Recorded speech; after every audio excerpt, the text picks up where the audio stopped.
Find out from 7:30. Live on BT Sport 2, it's the other second leg as Sevilla play Shakhtar Donetsk from 8. And after all that, Ian Stone has a funny look at the footy from 10:30.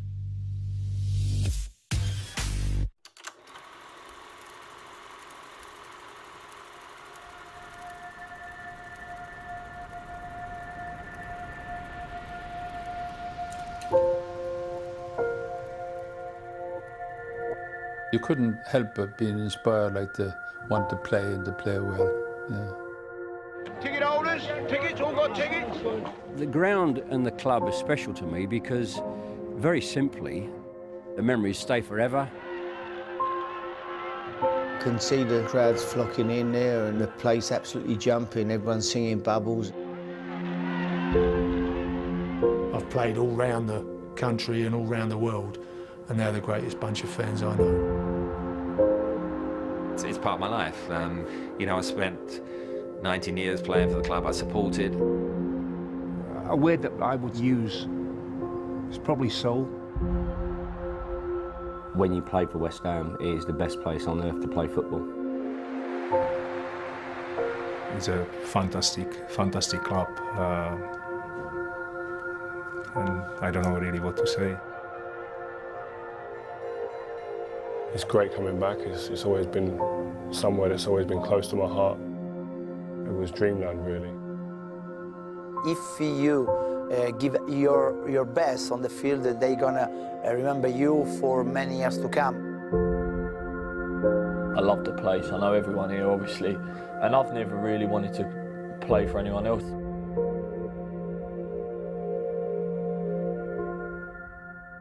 I spent a very happy time at West Ham. It was a lovely club.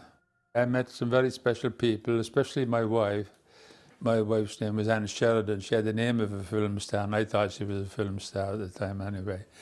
And we're still together, thank goodness, and hope we'll go on for a long time more.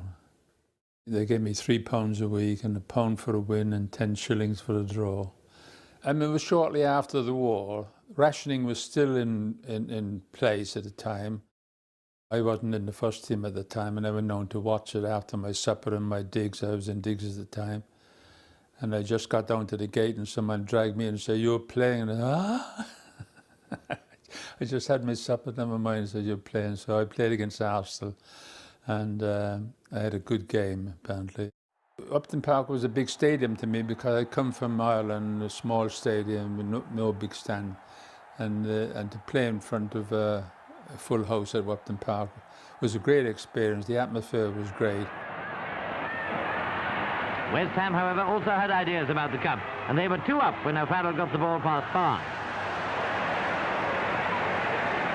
It was amusing to have the far side of the ground called the chicken run. And there used to be an old chap who stood on the halfway line during matches, and every time the opposition was attacking, he'd shout, "Shut the gate," you know, in his Cockney accent. And they had a problem with me as well because I had a broad Irish accent, and they found it difficult to understand me, so we had a mutual sort of problem.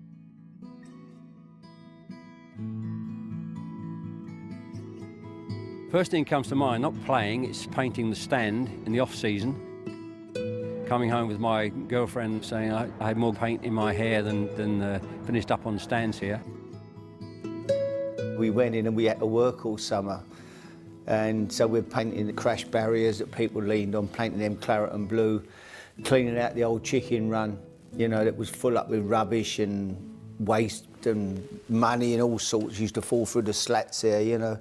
Well, we always found a few quid there, you know, probably more than we were earning a week. Suddenly you'd find a few coins, and if you're lucky, you might find a £5 note or something, you know.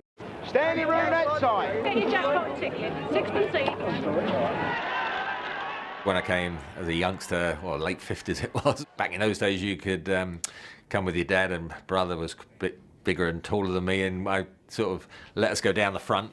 Sometimes you brought a little stool in, believe it or not, so you could stand on the stool and see the pitch a bit better.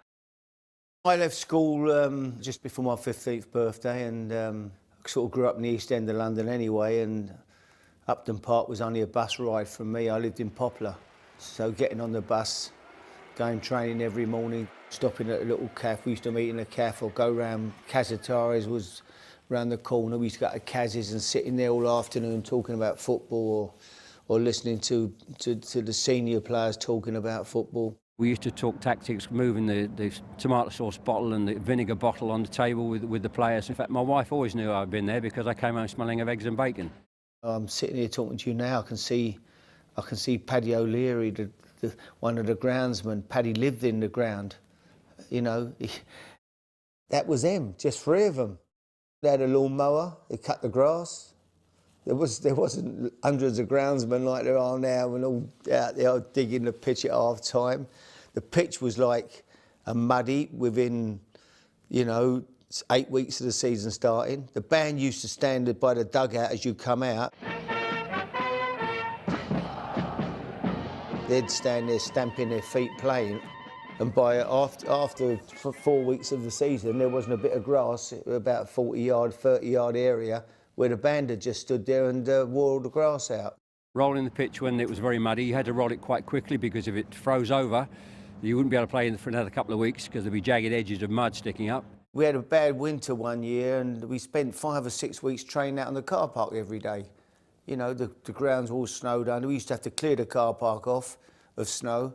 And we'd go out and all the punters would be peering through behind the gates at the front, and we'd be training on that forecourt with our plimsolls on, and then if not, we'd be running up and down the terracing. Every day we'd be out on that forecourt playing and having great games. 8-a-side, you know, the first team would train first, then the reserves, then the youth team. I think by the time we'd finished, the youth team or whatever, we'd get in the bath from the first lot still. You know, you're all jumping in a dirty bath. I mean, you can't comprehend it now, but no one seemed to bother in them days. It was a great atmosphere because we were all kids from the same area, all from the same backgrounds. We all came within 4 or 5 miles of West Ham's football ground. They never had to buy a player, West Ham. It was just a conveyor belt of kids from that part of London. The manager, Ron Greenwood, didn't have to go into a transfer market. Fantastic manager, Ron Greenwood. We all learnt the game off of him. This is what the game's all about. The people come into turnstiles and they want to see a game of entertainment. We used to train up and down the track here with spikes. It was a regular feature of not only this club, but other clubs where you had a day for sprinting with spikes. And the first thing Ron did when he came was to throw them out. And we all thought, whoa, what the hell, this is a revolution, what's going on? And they had this fantastic idea where you train in football boots, which was rather remarkable when you think. Amazing. My first year there as a 15-year-old, we won the FA Youth Cup. You know, we were getting crowds of 18, 20,000 people to watch the youth team play. One thing that always sticks in my mind was the FA Youth Cup semi-final at Wolverhampton. For some reason it was played on a Saturday afternoon at Molyneux, and he came with the youth team rather than going with the first team, which was incredible. I remember training one day and we're out there till about 4:30, 4:45 in the afternoon. Old Greg Ernie was great character, you know, but he said, come on, that's enough, off you go, get in, you know. I think Ernie wanted to go out for his dinner, and Ron Greenwood said, as long as they want to stay out there, I don't care, they can stay out till 8 o'clock at night, as long as they're doing something useful. I wasn't a big star, nobody was chasing me as a kid, and he simply took me, a struggling, mediocre midfield player, transformed me by placing me up front. What made him was a fantastic coach. He was so forward-thinking.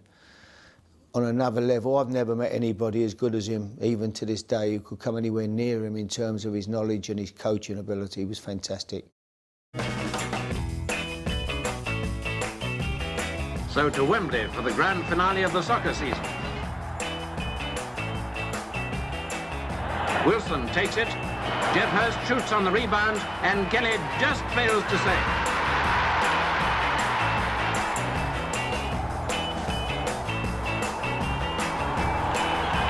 Well done, Hammers. Right on the nail. There'd have been great times for the club, not because I was there. There'd have been great times for the club anyway with Ron Greenwood turning up. The pass from Boyce went to Seeley. This time it really was a goal.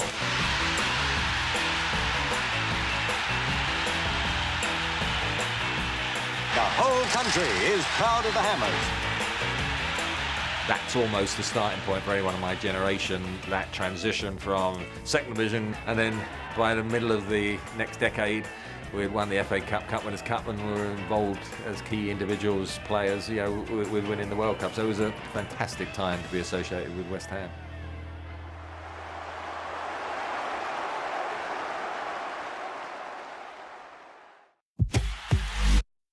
Welcome to our final round of the season weekend! Final round of the season? But there's still so much to play for! The Chiefs need a win for home advantage, but the mighty Quins need a top 6 finish! It's a crunch game! And the Saints travel to Kingsholm, hoping to secure Champions Cup rugby next year! They all want a bit of Champions Cup, see? It's all to play for! Premiership Permutations, part of rugby's finest, exclusively live on BT Sport!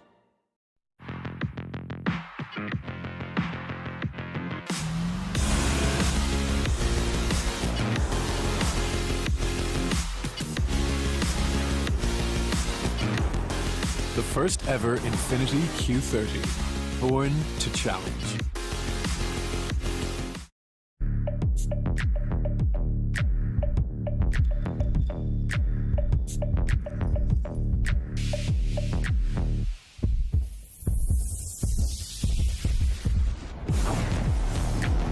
Did you hear something? Armani Code Profumo, the new Intensity, Giorgio Armani. For this week's show, we have an authentic American taste for you, the Tennessee Stack. This burger has it all. Tennessee-style barbecue sauce, bacon, grilled onions, and some amazing smoky cheese. What's going on? Sorry, Chuck. Some kind of bumpy things in the road. Easy! This is a cooking show, not an action movie! McDonald's are bringing the authentic taste of Tennessee to the UK with the all-new Great Tastes of America, the Tennessee Stack, available until Tuesday. We know some people will do whatever it takes to watch the football on the right TV. Whether it's one of these 4K Ready LGs with great picture quality from just $399, our lowest ever price, or this Full HD 32-inch Samsung, also at our lowest ever price, just $179. And with cash for goals, buy any TV for $699 or over and get £10 for every goal your chosen team scores. So decide on the TV, then where your loyalties lie. At Curry's PC World, we start with you. As soon as you get a mortgage, you start thinking, how soon can I be done with it? Well, you could cut the time with a Barclays offset mortgage by using your savings to reduce the balance you pay interest on. And that way, you'll pay it off quicker. Or, to put it another way, mortgage, cut the time, reduce the balance, and pay it off quicker. Mortgage, cut the time, pay it off quicker. Mortgage, quicker. It's as simple as that. Marvel's greatest movie characters, hand-painted, large-scale figurines. Collect them all with the Marvel Movie Figurine Collection. Issue 1, Iron Man, out now. Good evening, gentlemen. High five! Get 2-for-1 cinema tickets and a limited edition's Meerkat Movies toy. Only when you buy, so compare the market.com.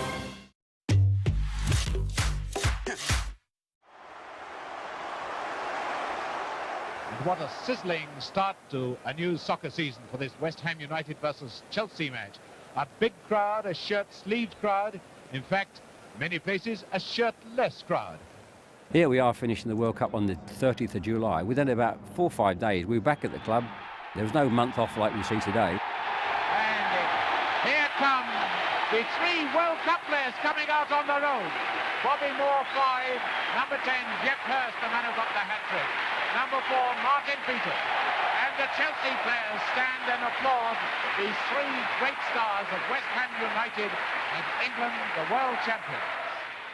I signed from Charlton, and obviously Charlton were a low second division side in those days. To play with the likes of Bobby Moore and Martin Peters and Jeff Hurst, it was, you know, intimidating to come here. You know, when I first got in the starting 11, I might quickly pass the ball on to them rather than do something with themselves. So it probably took me a little time then to settle in. It's a corner to West Ham. Brooking. And Peters is down! You had to wait your time. I even asked for a transfer list at one stage. Brooking pulled down. Trevor Brooking pulled down. Of course, he takes a fair bit of stick. Pulled down there by Watson.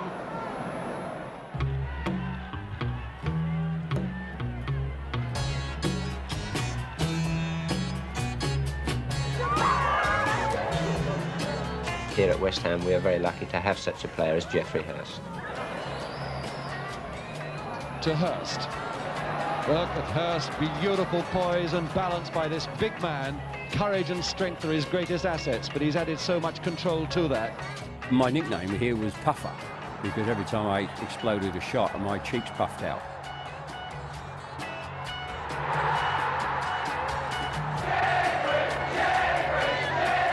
Playing Sunderland and scoring 6 goals hasn't been done since in a game. Scoring 3 in both halves, double hat-trick. On a personal basis, it's naturally the highlight of my footballing career. From the cross from Harry Redknapp, first goal with near post, and I couldn't quite get to it, and I sort of half flicked it. I'm not sure how much by my hand, but afterwards, not being a cheat, I owned up to the fact that I'd sort of half flicked the one in, and got home on a Sunday and saw my parents, and my dad said, "You've scored 6 goals," he said, which is absolutely, probably never be beaten again. He said, "There's more fuss about you owning up to the handball than anything else." I said, "Well, Dad, I have to be honest, you know, I'm an honest, I'm not a cheat, and you got to own up, unlike Maradona, to say it was in." Bobby Moore, in footballing terms, is a genius. Not only Bobby's defensive qualities, but also his ability to detach himself from a game, observe, exploit, and correct on behalf of his team. As you come to the dressing room, Bobby would get changed just halfway up on the right-hand side. Bob would always put his shorts on last. He'd stand by the door, his shorts in his hand. Bobby was the same age as me, probably 8 or 9 months older. My hero was Bobby Moore. Durban, on for O'Hare. Bobby Moore winning it again. If you'd have gone to watch him play, you'd have said, well, no, he's got no pace, not great in the air, not particularly big for a central defender, but just read the game. Internationally, we've had nobody close to him at the back. Everybody just idolised him. I don't think I've never met anybody who's ever come in contact with him who didn't absolutely love him. There wasn't a bad bone in him. He was just a fantastic footballer.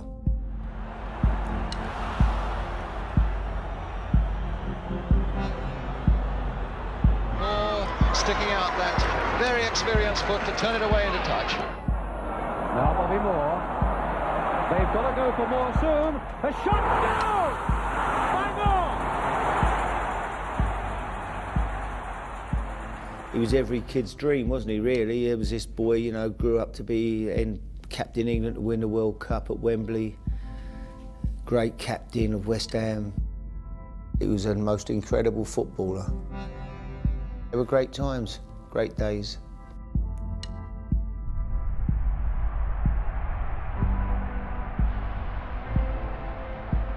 Fans took to me straight away.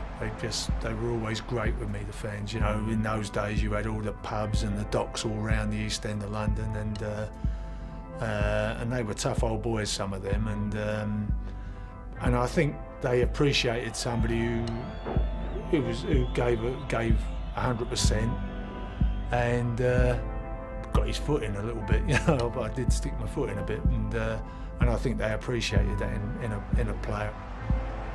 Best jumping well for it. Billy Bonds. Oh, a goal by Bonds and a beauty. And good evening from Upton Park. What a night in prospect. With the West Germans leading 2-1 after the first leg in Frankfurt a fortnight ago.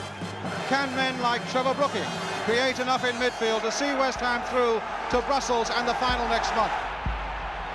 At home, when the place was absolutely rocking, you know, we won 3-1.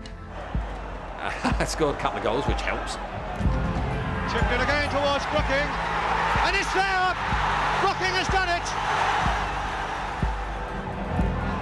Taylor, Brooking, beautiful timing. Still Brooking, yes, number 3, magnificent!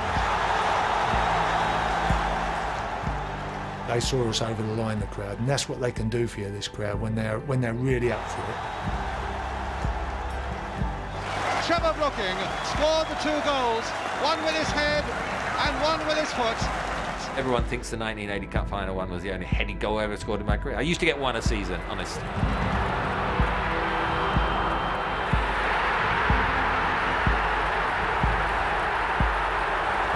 Hammers have done it again.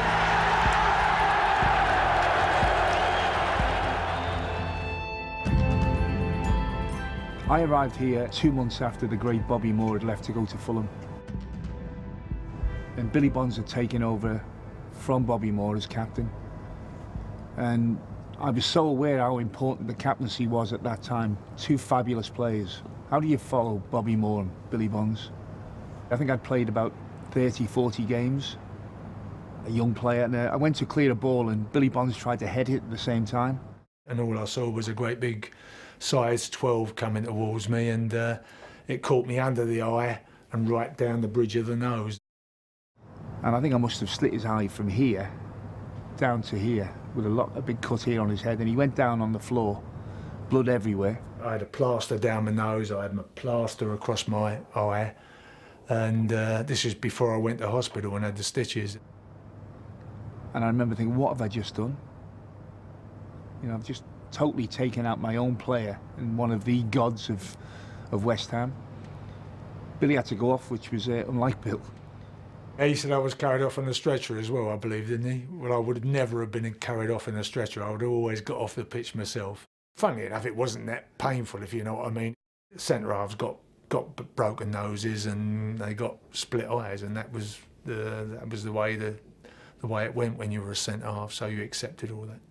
I remember that they cheered every time I got the ball for the next 3 or 4 minutes, and that was the start, I think. I just knew they were with me. They were going to stay with me.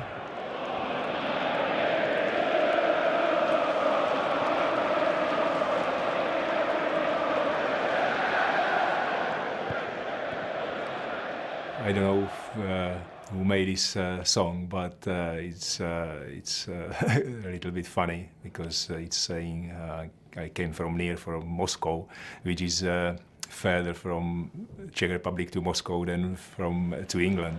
I think they like it.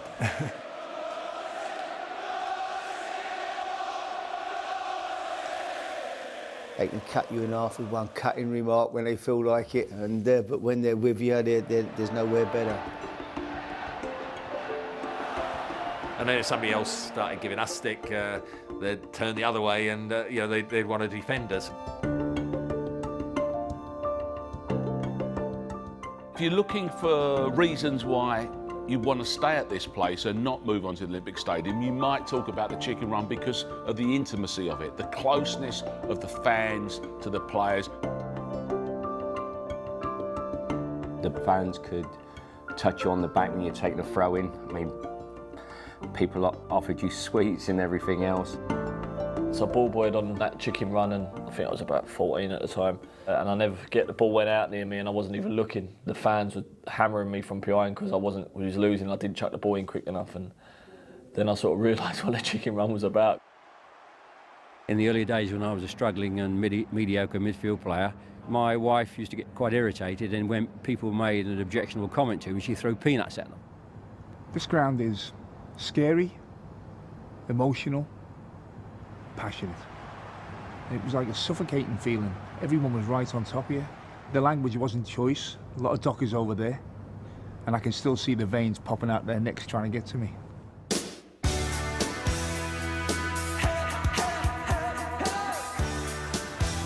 John Lyle's team of 86 was a fantastic team. He brought a couple of players in, McAvenny and Mark Ward, who shook everything up. Devonshire's in a lot of space on the right. Ward! Oh, a tremendous goal! Mark Ward! Cotty now. Cotty! West Ham in the lead! We had probably the best strike force I ever saw, which was Frank McAvenny and Tony Cotty playing together. And what a pairing they were. So many great goals between them. Cotty to McAvenny! Well, would you believe it? That's 4. There was only one way we were ever going to play, and that was to entertain. Big teams, Liverpool, Manchester United players. fans were right on top of them, and it was scary. And these were players who'd played in massive stadiums all over the world. They did not like playing here.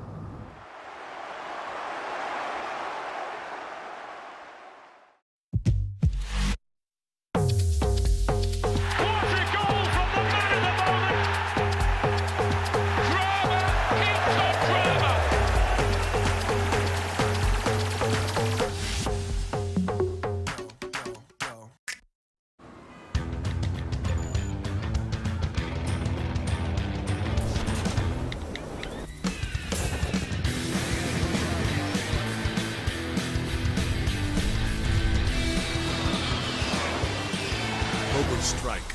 Download and play free from the App Store. I'll keep you safe. At Nationwide, we've been helping people with their money for generations. And now, if you're a Nationwide current account customer and you recommend us to a friend, you'll share £200 when they switch their current account to us. Visit us online or talk to us today.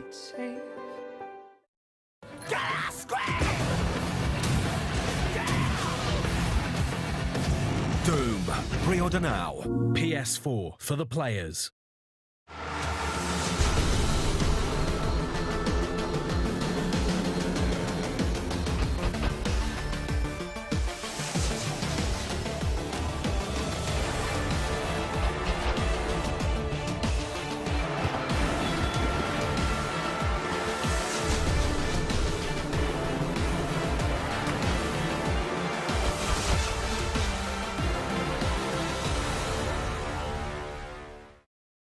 At McDonald's, we're always working on ways to improve our Happy Meal, like reducing the total amount of salt in a typical Happy Meal by 47%. Less than a quarter of Happy Meals are now sold with a sugary fizzy drink, and we've introduced organic milk and water.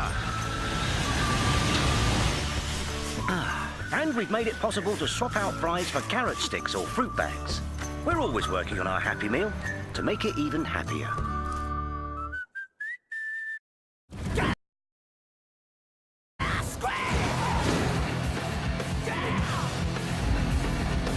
Doom. Pre-order now. PS4 for the players.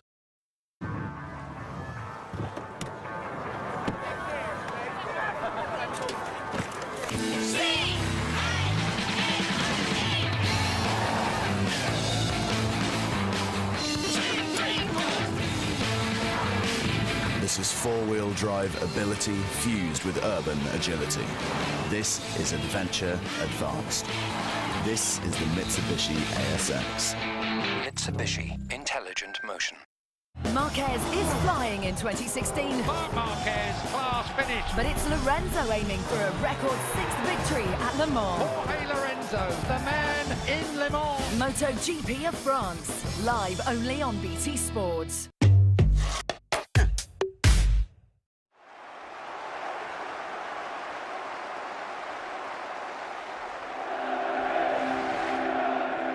I made my debut on the same day that Alvin Martin made his last appearance for the club. And you know that he is the next thing, and he is going to take your place.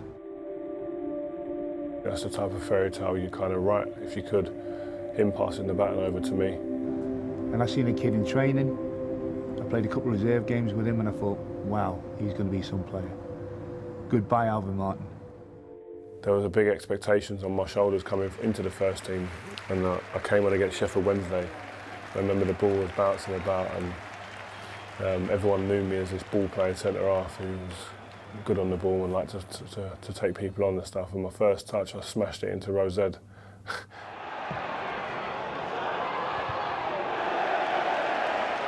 And it was almost like a bit of a, is that really him? Is that the right one we've got here? Kind of thing. It felt like that in the stadium, a bit of a chuckle and stuff from people, and I actually had a little laugh myself to inside, really thinking that's not really what they expected. But and I played a reserve game at Highbury with Rio when Ian Wright was playing for Arsenal reserves.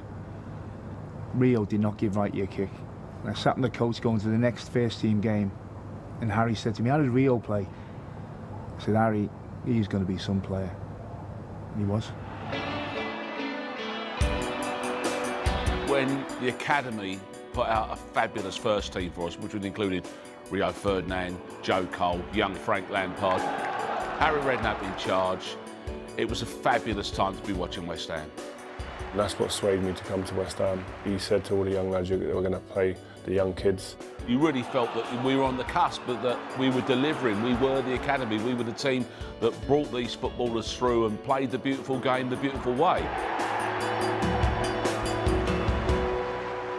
This was as important as winning things at Man United, because without this is the platform for me to be able to go on and be successful at Manchester United, to be able to go to Leeds and play my first Champions League game.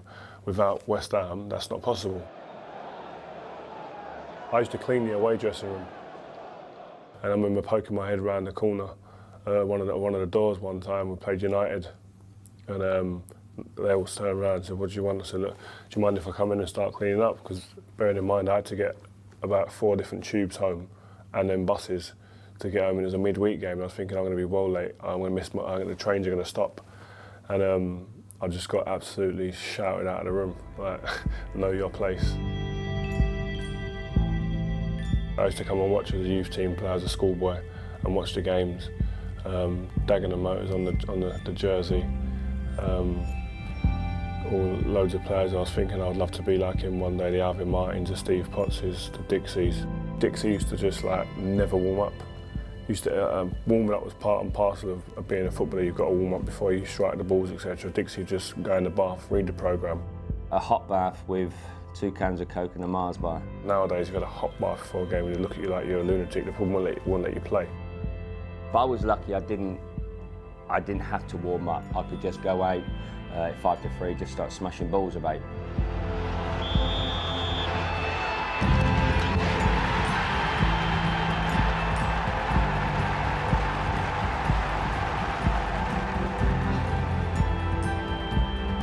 Here comes Dixon, that's a shooting opportunity. And what a shooting opportunity! Julian Dix picked that one out. Any crowd become used to a standard of football, but I think probably our crowd are used to probably the highest standard of football of all. Hurst to Redknapp. Oh, what a goal! Oh, what a fantastic goal by Redknapp! Trying to send colleagues one way, then the other, and curling one! Oh, wonderful goal by Trevor Brooking! Thoughtful, make your passes count. To Peters, to Brooking. Keep the football and play with style. Good play by Redknapp. Oh, what a beautiful bit of football. People come into this ground to be entertained. They want to win. They want to win as fiercely as the players do, but they want to be entertained. I couldn't imagine during the game to try and shoot and a volleyball and this technique. There was a fantastic ball, a typical English ball from Trevor Sinclair. In less than a second, I decided to kick this ball with a bicycle volley with both feet off the ground. I made, in my opinion, one of the best and perfect shoot on goal, one of the best ever. Paolo was an amazing footballer. I said to the chairman at the time, Terry Brown, I want to sign Paolo Di Canio, and that was after he'd pushed Mr. Alcott over, you know, the referee, and he went, no, anyone but him, anyone. He held his head, put his head in his hands, and I said, he's different class. I said, they'll love him here, you know. He gets you off your seat. They're the type of people I enjoy watching, someone who can beat someone and do something special. They can change your game for you, and he was a game changer. A little bit like the boy they got now, Payet, you know, someone who can do something special, change the game for you with a flash of genius.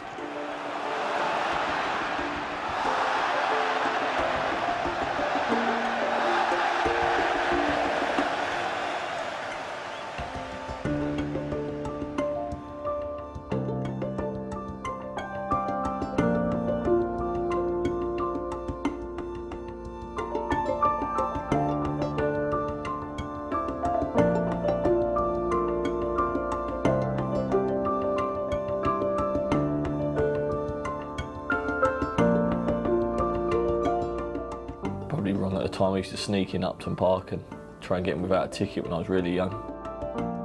I'll never forget, I was 16, I think, 16, nearly turned 17, and one of the scouts come up in the stand and said, "Mark, you're travelling with the first team tomorrow."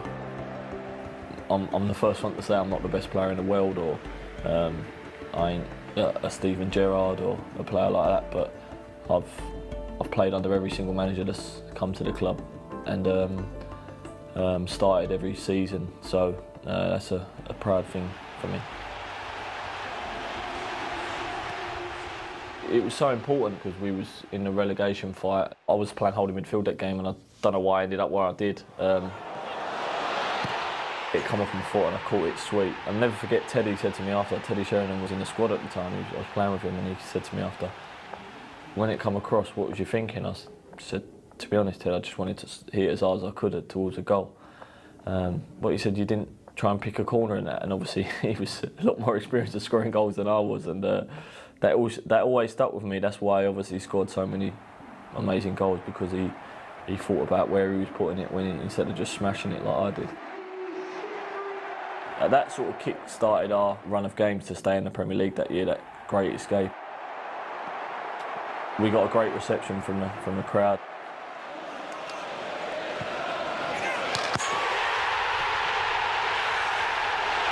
We lost 4-3, and I cried at the end of the game because we lost. It was just the emotional roller coaster, and I cared so much and wanted to keep the club in the Premier League, and just couldn't help myself but to get emotional.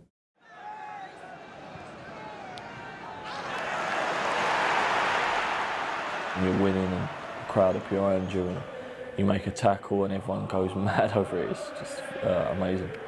You come out and you hear that crowd, and it lifts you. It does. It genuinely lifts you. You think, Christ, you know, we've got to do this tonight. The Spurs game the other night, you knew the crowd were up for it. It was a big game for us, you know. It was against Spurs, who, you know, aren't our favourite people. And you sense, the players sense that. I said to Slaven, you've put a lot of spirit into this club. The one thing I said that stands out for me this season is the team spirit. You bring players in and they go out, and you bring other players in. And he said it's always been there. And I think that's a very, very good analogy of it. I think it has always been there. It's the spirit of this football club has always been there, and it comes from the crowd.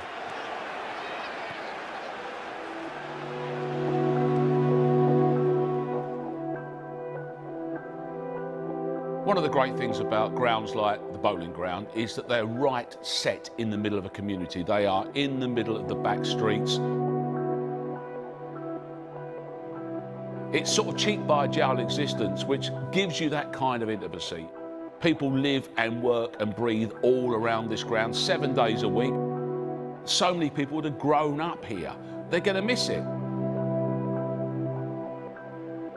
I'm sad, but I'm 70 years old this year, and progress there's a word called progress. To be honest, I was gutted.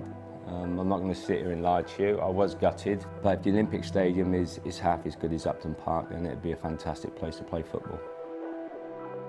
The fans will look on it with remorse, but they will understand that if the reasons are good why they're leaving, then they'll go with the club. I think they'll feel it. They'll feel it. They're, you know, getting. I think people say, well, they won't get they will get the crowds. It will create its own history. It takes time. Better players are going to want to come and play there. More people are going to go and watch football there. And maybe, who knows, West Ham might have a chance of winning the league one day. It's going to push this club to the next level, I think.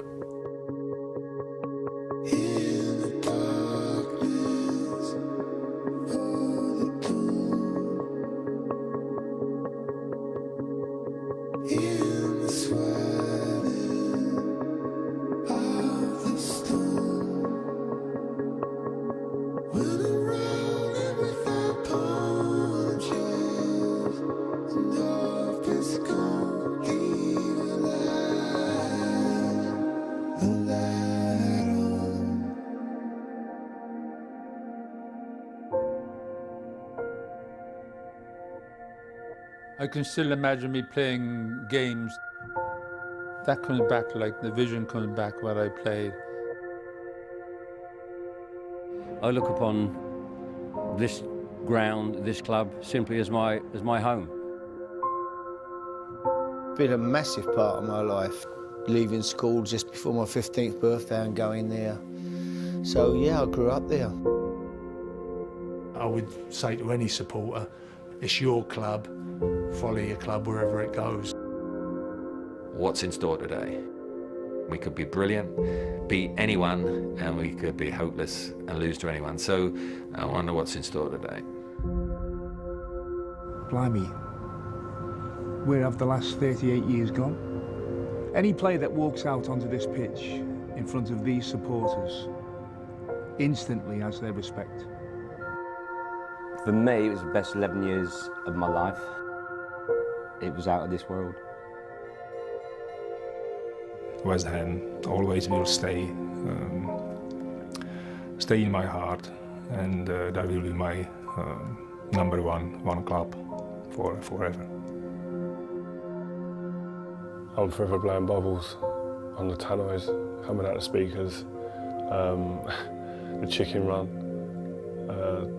They're things that will never leave you. Talking about old times and will you come back, etc. So watch this space. It's a sort of a religion. It's not only a football team, because it was like a cathedral for me. I've been so lucky. I'm going to be the last ever captain to lead a team out at Upton Park, you know, and I don't sort of want it to end.